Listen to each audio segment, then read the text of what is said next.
You can see this race remains a dead heat, with Romney holding on to the tiniest of leads, up 1 point over Obama among likely voters. And we have two new polls out this morning from those all-important battlegrounds. First, Virginia, where the Washington Post shows President Obama clinging to a 4-point lead. That's down from 8 points in mid-September.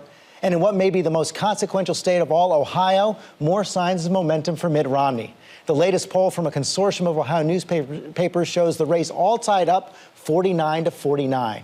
And with that, let's hear from the campaigns. Former House Speaker Newt Gingrich for Governor Romney, Deputy Campaign Manager Stephanie Cutter for President Obama. And Stephanie, let me begin with you and that poll out of Ohio. It shows Governor Romney coming on very strong in that state that matters so much. It looks like a real threat to your firewall. Well, George, that's one poll. There have been several polls out this week, one including that showed us up 5 in Ohio. We feel pretty good about where we are on the ground there. In many cases, we're beating Mitt Romney 3-1 in the early vote. Our people are turning out, and they're turning out in very high numbers. We feel good about Ohio. We think we're going to win it.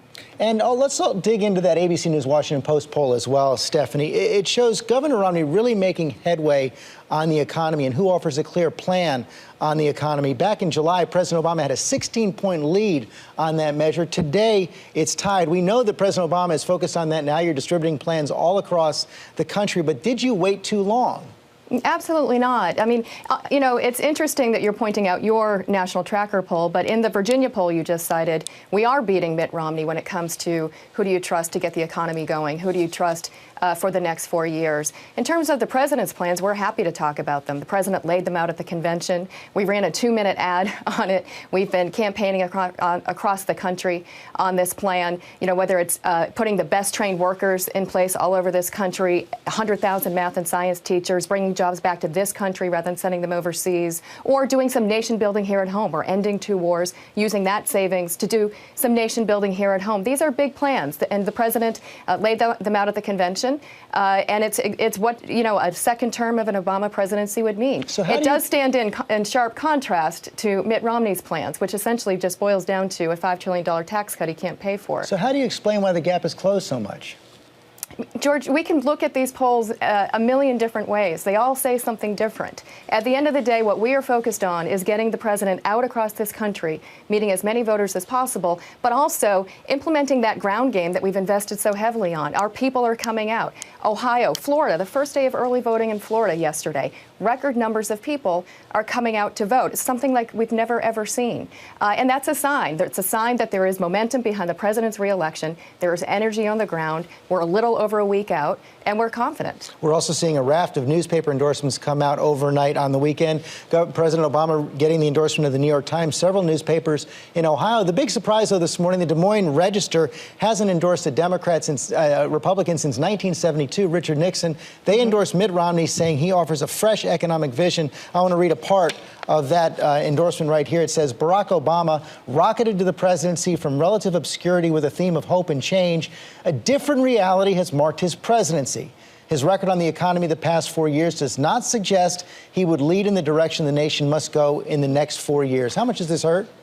Well, they endorsed Mitt Romney in the primary.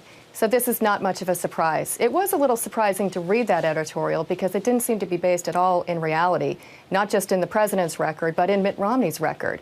It says that he'd reach across the aisle, which he'd do the exact opposite. It's the exact opposite of what he did in Massachusetts. And of course, over the course of running for president over the last 6 years, he's never once stood up to the far extreme right wing.